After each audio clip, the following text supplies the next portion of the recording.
Bonsoir Hilda, très heureux Bonsoir. que vous soyez avec nous ce soir. Alors voilà, well, right, we're going to start right away because they're waiting and they were wonderful.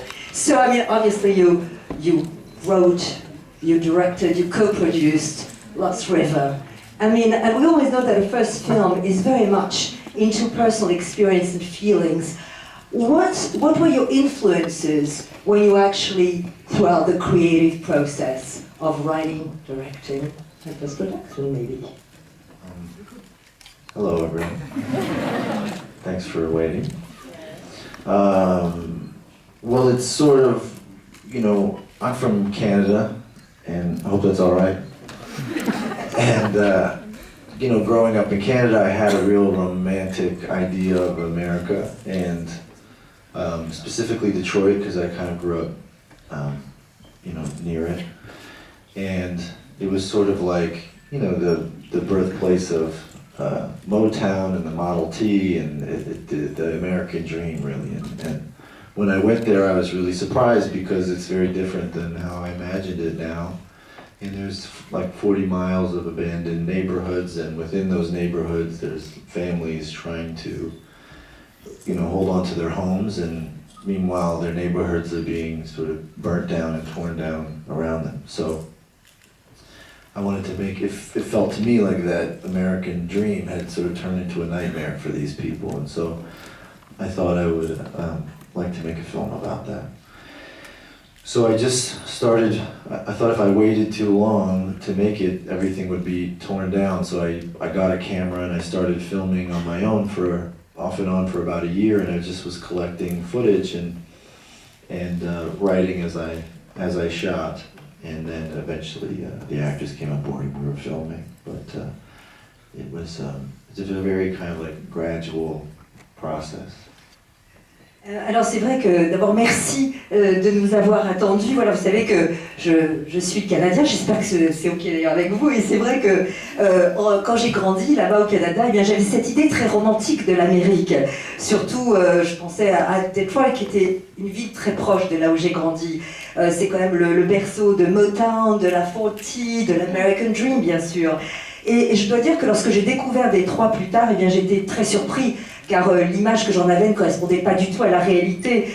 Parfois, on parcourait 70 km sur des terres où il y avait très peu de familles, qui s'accrochaient à leurs maisons, qui souvent étaient détruites, brûlées. Donc c'est vrai que j'avais la sensation que le rêve américain était surtout devenu un cauchemar pour ces familles-là. Alors c'est vrai que lorsque j'ai voulu aussi montrer ce qu'était Détroit en ce moment. Alors donc 1 an avant de tourner le film, j'ai acheté une caméra, je m'y suis rendue assez souvent en repérage. Et donc en fait les visuels que j'ai tournés à ce moment-là, eh bien on nourrit bien sûr à la fois l'écriture du film et puis bien sûr le style du film plus tard. Et donc je dois dire que ce processus créatif a été extrêmement graduel et organique. Alors, thank you. Alors voilà, alors évidemment, there's something that really is striking when I think they all realize that when they watched your movie, is that your character have names as in fairy tales relating to what they do. I mean, bully, rat, face, etc. And there's a song by John Joel, I mean, about like the big bad wolf. There's a bad curse, and Detroit felt very much like a damsel in distress. Why did you want to give it sort of a fairy tale frame? Moi je disais que vous avez remarqué que les personnages ont les noms un peu comme dans les contes des fées des frères Grimm, vous savez, où on les appelle rats, méchants, bourrés, etc. Ça c'est typique du conte de fées. Il y a même évidemment Johnny Joel qui chante à un moment Bad Big Wolf, le grand méchant loup. La ville de Détroit sur laquelle il y a comme ça une malédiction qui est un peu la demoiselle en détresse. Donc moi je voulais savoir pourquoi Ryan Gosling avait choisi cette forme, la structure d'un conte de fées pour parler justement de ses rêves détruits. Well, there's something very surreal about being in those neighborhoods, and there's something, when you see the way some of these families are living, it feels like, you know, if you spend any time there, you could see how they could feel like they were sort of the last people on earth, you know, and it has a Twilight Zone quality, it had a fairy tale, dark fairy tale quality, it had it just lended itself to fantasy. I mean, it's so hard to believe that it's real, you know.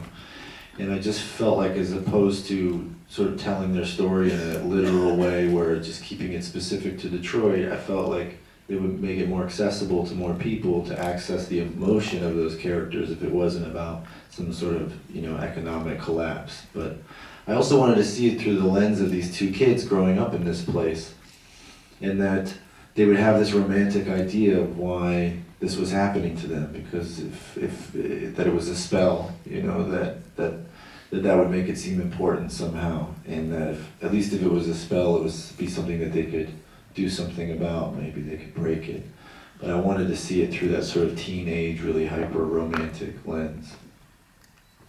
Alors c'est vrai que lorsque vous vous promenez dans ces quartiers, il y a quelque chose de très surréaliste, parce que vous voyez ces familles entières, et on a l'impression quand on s'y promène que eux-mêmes se sentent presque les derniers habitants sur cette terre. Et il y a une impression, en tout cas que moi j'ai ressenti un petit peu de Twilight Zone, la 5e dimension.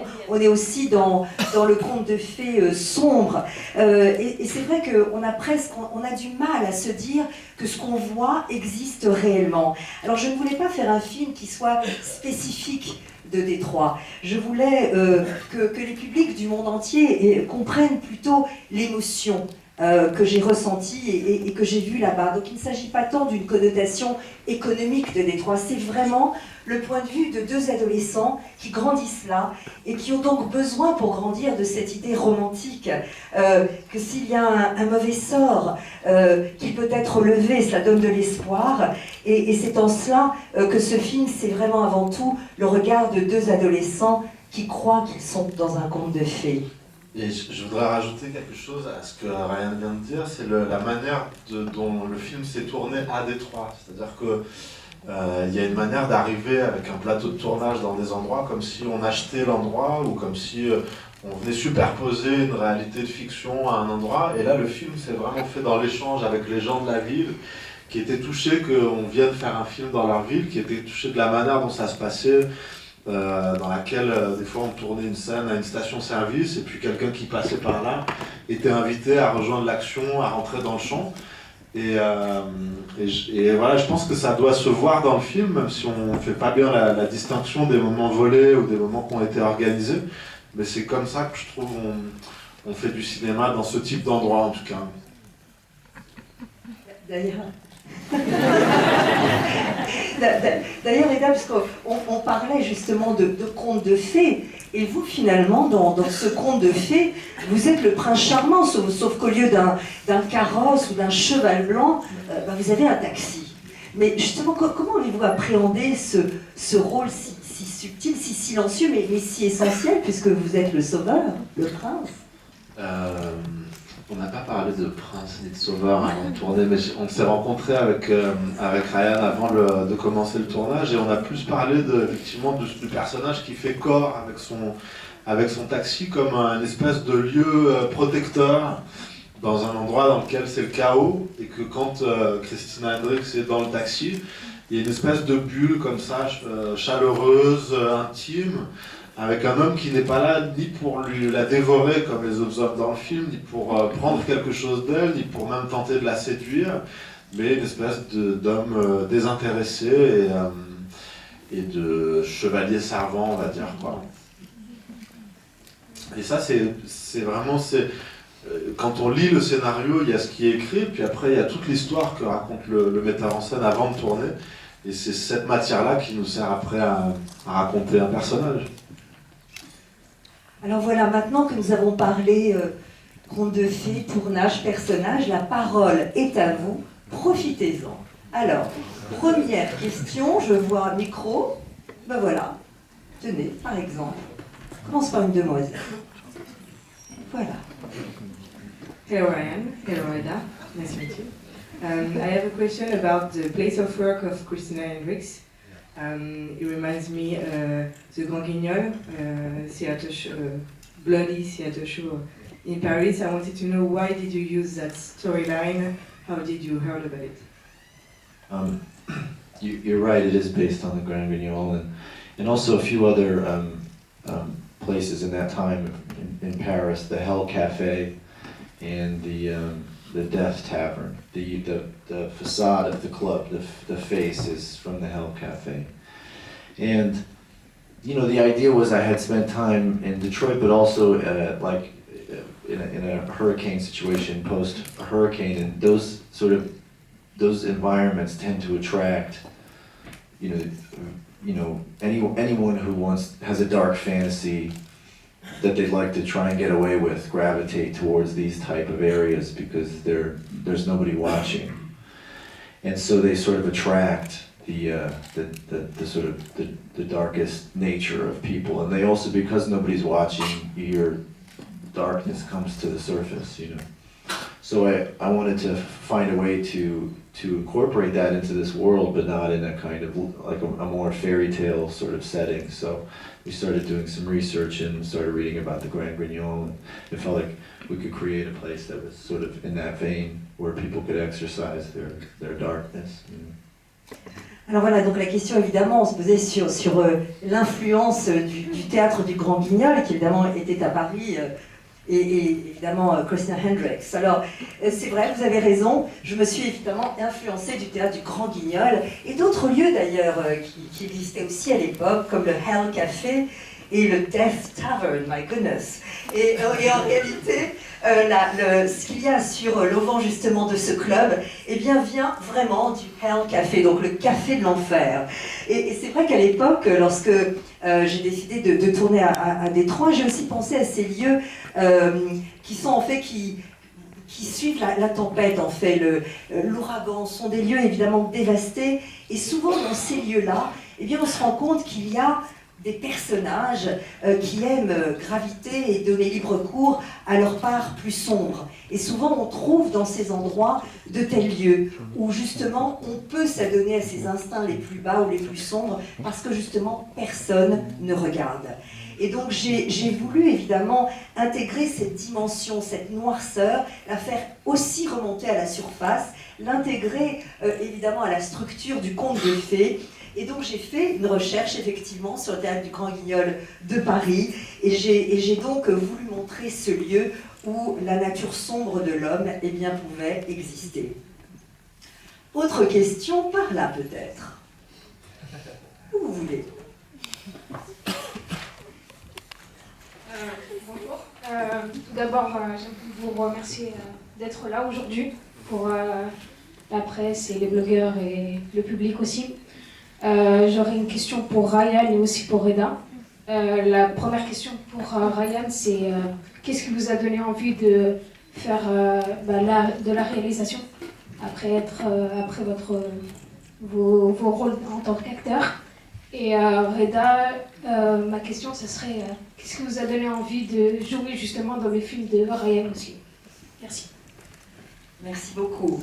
Oui, la laisse. Voilà, Reda. Alors, donc, première question, donc, qu'est-ce qui vous a donné envie de jouer dans ce film, dans cette rivière perdue?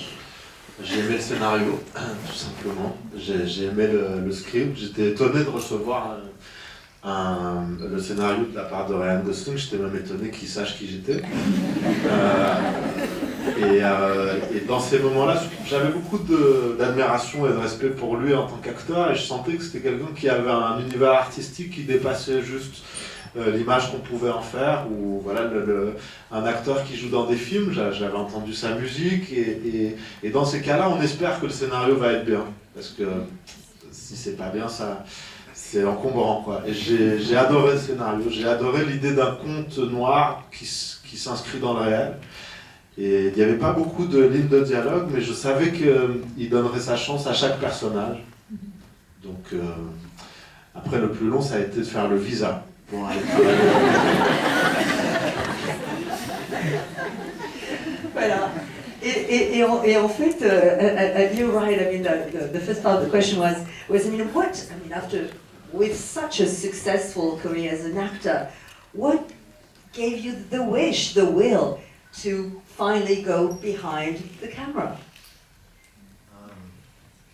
You know, it's good job security, I think. If they stop hiring me for things, I'll just hire myself. So I think I got that in my pocket. And, you know, it wasn't really a choice to just go and direct, you know, it just sort of came from being in Detroit, seeing these families, feeling, you know, compelled to start shooting. You know, there's so many, you know, historic buildings that were being torn down that I just felt like I wanted to shoot them. And then just being in those neighborhoods and spending time there, I really started to get lost in this strange reality of some of the people that are living there. And the more I was there, the more I felt like there was something really, you know, heartbreaking and kind of universal and beautiful about how they were staying and not leaving, and sort of, in a way, going down with the ship. And there's something very, like, oh, everybody, this is Hello! You didn't come all the way from Detroit, did he? Polo? Polo. Polo! Welcome, Polo! Yeah. He's going to be the star of our next movie. Voilà, c'est la star de son prochain film. Alors en fait, voilà, c'est vrai que, évidemment, en plaisantant, c'est vrai que du coup maintenant je suis sûre de toujours travailler, parce que si je ne suis pas engagée en tant qu'acteur, moi je peux m'engager moi-même dans mes propres films, évidemment, je plaisante. Mais c'est vrai que je n'ai pas vraiment choisi d'être réalisateur sur ce film. Simplement, lorsque j'ai vu Détroit, lorsque j'ai vu ces familles, eh bien, il y avait une forme d'urgence et d'obligation pour moi de montrer cela, d'en témoigner. Et vous savez, quand on voit des immeubles historiques qui sont détruits, lorsque l'on se promène dans ces quartiers, eh bien, il y a un sentiment étrange finalement de se perdre dans une réalité singulière. Et plus je passais du temps à filmer les rues de Détroit, et plus à la fois j'avais vraiment mal au cœur, ça faisait une peine infinie, et je trouvais qu'il y avait là quelque chose d'universel comme thème. Et il y avait quelque chose aussi que je trouvais très beau dans ces familles ou ces personnes qui, au lieu de partir, décidaient sciemment de rester. Voilà. Et Polo est arrivé. Voilà. Alors, autre question, moi j'aimerais bien des questions là-haut. Let's talk to you guys. Alors, mademoiselle. Hi, thank you so much for coming, both of you. Bravo Reda Kattan pour votre César, ça m'a fait très plaisir. Oui, Reda, on applaudit, on applaudit.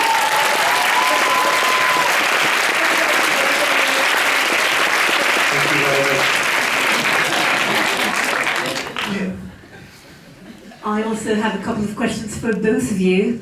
The first for Ryan Gosling would be about inspirations, because I think I've seen references to David Lynch, to De Palma, to Kubrick, maybe, and maybe you could say a few things about it. Yeah, just a bit like the Eyes Wide Shut kind of atmosphere, you know, in the club. But maybe that's just me. What is your opinion about it? And the second question is for Reda, je vais peut-être y aller en français du coup. Il y a une phrase que vous dites dans le film qui est très juste, où vous dites que vous aviez le rêve américain en venant que de chez vous. Alors on ne sait pas quel est l'endroit du personnage au départ, son lieu d'origine, mais que vous rêviez des États-Unis, qu'on disait chez vous qu'on roulait sur l'or au sens littéral. Est-ce que vous aviez ce sentiment-là à propos des États-Unis avant d'y aller, et quel a été votre sentiment à vous? Oui, le rêve américain, Reda, après tout, parlons-en, parce qu'en plus, vous tournez quand même de plus en plus dans des films américains. Donc vous avez une carrière tout à fait particulière. Donc le rêve américain, vous l'aviez? Le rêve américain, non, moi j'ai jamais, si peut-être enfant, adolescent, j'ai eu un petit peu été marqué un peu par le rêve américain, mais sinon j'ai le rêve du cinéma, et il se trouve qu'aux États-Unis, il y a 1000 formes de cinéma qui se font, et beaucoup de films indépendants. Moi j'ai plus travailler dans des films indépendants que des gros films hollywoodiens. Mais cette phrase, c'est marrant, cette phrase dont vous parlez, parce que dans le film, parce que moi, c'est des choses qui sont venues dans des improvisations qu'on a faites, où on a roulé, on a pris le temps de laisser venir des choses. Et c'est plus les immigrés d'Algérie qui m'ont raconté que certaines personnes qui sont arrivées il n'y a pas si longtemps, qu'ils avaient cette image de la France. Donc, ça peut vraiment se transposer, en fait, et l'idée ce personnage est un exilé qui pourrait venir de plein d'endroits et qui pourrait être tombé dans plein d'endroits. Il se trouve qu'il est à Détroit. Et ce grand malentendu, en fait, qui est de penser que ce sera facile ailleurs. Et puis après, c'est nourri par les rencontres avec les gens de Détroit. Je me souviens avoir pris un café, et un taxi, pardon, j'ai besoin d'un café. Oui, un café d'urgence. Un taxi avec un homme africain et qui me racontait cette chose-là. Voilà, j'ai pris ces choses de ces endroits-là. Ce qui était beau dans le travail avec Ryan, c'est qu'il y avait vraiment la place de ça, la liberté, pas de faire de l'impro pour faire du blabla, mais de chercher ensemble à inventer des choses et puis de se sentir à la fois libre et guidé. C'est simple, mais c'est très rare en fait. Voilà, Ryan Gosling, being told what a great director you are. But in fact, the lady was saying that she saw inspirations. David Lynch, she quoted Brian De Palma, or Eyes Wide Shut, Stanley Kubrick. You agree? You disagree? Are there influences, maybe? We were going for more of a Goonies kind of a vibe. You know, it's true. Like when I first sent the script to my composer, Johnny Jewell, I didn't say anything, and he just texted me back a few hours later, and he said, "Dark Goonies, cool." And I think that, you know, really the references that we used were those sort of early 80s films that I grew up on, like Secret of Nim and Goonies and those Amblin films, and that sort of like, a family's life being like threatened by something, and then there's some sort of like mystical avenue out, or potentially mystical avenue out, and I wanted to sort of do my version of that, you know, but so sort of, I guess, pay homage to the films that made me love film in the beginning, but also then through the lens of the way I feel about film now. Alors voilà, alors c'est vrai que vous parliez de Kubrick, de Palma, de David Lynch. Moi en fait j'avais surtout en tête, au départ en tout cas, Goonies, vous savez, le film de Richard Donner. Alors c'est vrai que lorsque j'ai envoyé pour la première fois mon scénario au compositeur Johnny Jewell, eh bien il m'a tout de suite après envoyé un texto en disant « Cool, c'est un Goonies mais sombre ». Alors voilà, c'était un peu la référence que j'ai utilisée. Et puis bien sûr, les films des années 80 qui m'ont évidemment nourri quand j'étais gamin, comme Secret of Nim, ou bien les films Amblin que vous connaissez sans doute. J'avais en fait envie de ce thème, de revisiter le thème d'une famille menacée et qu'il y ait la possibilité d'une issue presque mystique, en tout cas poétique. Et donc j'ai voulu en quelque sorte filmer ma version de cela, rendre hommage effectivement peut-être à certains réalisateurs, mais surtout montrer comment moi je voyais aujourd'hui le cinéma et les films que j'avais envie de faire. Question, où est le micro? Voilà. Bonjour. Puis après, Alors j'avais une question à propos du montage du film qui a changé entre Cannes et celui qu'on a vu là. Quels ont été les changements et comment vous vous êtes dit je vais retirer cette scène, je vais la garder, enfin comment ça s'est passé? Well, there's a difference in the editing between the film screened at Cannes and the film we just saw. I mean, why were some of the scenes edited? What was the reason behind it? In the initial cut of the film that we showed at Cannes, I had a few pieces of music that I thought were public domain. And I was wrong about that, so I had to take them out of the movie. And they were whole sequences of the film that were based on those pieces, and so I tried to replace them, but it just didn't work. So I had to just take all those sequences out altogether. So it took a little chunk out of the movie, but I love this. I think it worked out for the best. Alors voilà, c'est en fait lorsque nous avons montré le film à Cannes, donc le premier montage initial, c'est vrai qu'il y avait des scènes qui s'accompagnaient de morceaux musicaux et je croyais à tort que cette musique était libre de droit. En fait, non. Donc j'ai dû retirer ces scènes parce que je les avais vraiment filmées avec la musique intégrée vraiment à ces scènes. Donc je ne pouvais pas les remplacer comme ça. Donc on a préféré les retirer plutôt que de les dissocier de la musique qui les accompagnait au départ. Question par ici. Alors, un jeune homme peut-être, ça changera un petit peu. Allez, exprimez-vous. So we have so many women asking questions. We have another guy. Bonjour. Bonjour. Merci pour le film déjà. Je voulais savoir, le film a une dimension très, toujours à la lisière du fantastique, de l'onirisme, etc. Je voulais savoir si c'était un choix dès le départ de partir sur ce type de cinéma pour renforcer la dimension sociale et pour la rendre plus lourde, ou si c'est venu au fur et à mesure de l'écriture, parce qu'il y a beaucoup de références au cinéma fantastique avec Barbara Steele, au giallo italien, etc. Et merci encore. Well, there is in your movie, obviously, a lot of this, what we call the fantasy dimension or the onirical dimension. Was it something that you wanted from the start, in a way, to sort of talk about the social reality as well? Or is it something that grew on organically on you, this fantasy aspect? And there are obviously some tribute when we see, you know, Bella and all that, you know, characters. Obviously also Barbara Steele as a tribute, maybe. So we'll see.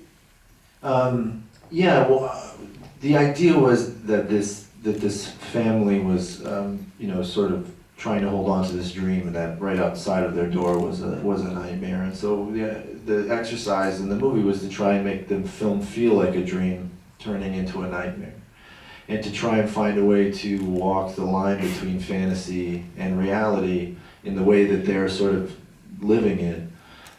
But never go completely into fantasy. So always try and root it as much as we could. And a way that we found to do that was to always incorporate people from the neighborhood and try and bring them into the narrative. So, and it heightened the surreal quality of it for us. You know, this is one of my favorite scenes in the movie, is this gas station scene where this woman comes and she starts dancing with Bully. And, you know, that was a gas station where, you know, there wasn't a gas station for another like 20 blocks or something, and I think they were selling something else at that gas station under the counter that people really wanted.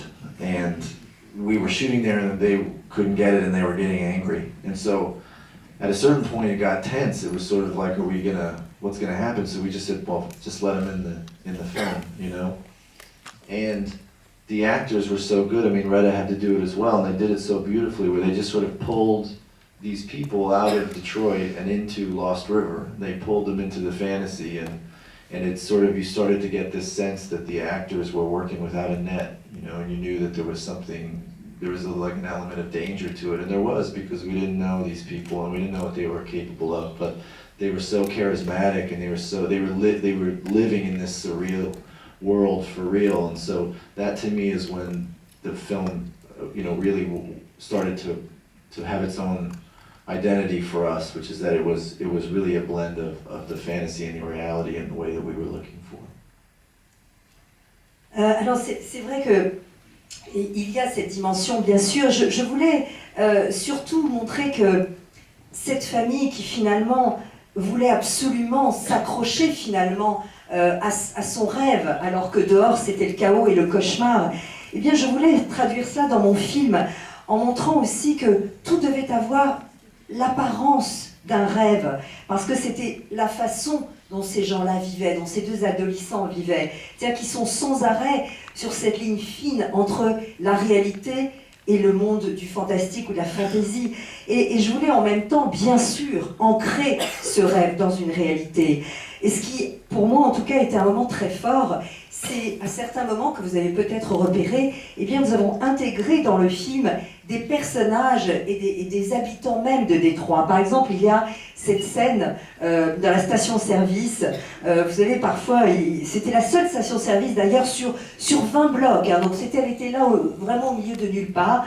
Et puis cette scène où soudain il y a cette vieille dame qui arrive et soudain Bully danse avec elle. Et puis il s'est passé quelque chose, on a senti qu'une tension montait, parce qu'en fait, dans cette station-service se vendait probablement quelque chose d'autre que de l'essence. Et on a senti qu'il y avait des gens qui étaient là pour acheter d'autres choses, et il y avait une tension qui grandissaient. Et finalement, j'ai dit, mais attendez, qu'ils viennent, qu'ils soient intégrés dans notre film. Et donc, ils m'ont permis finalement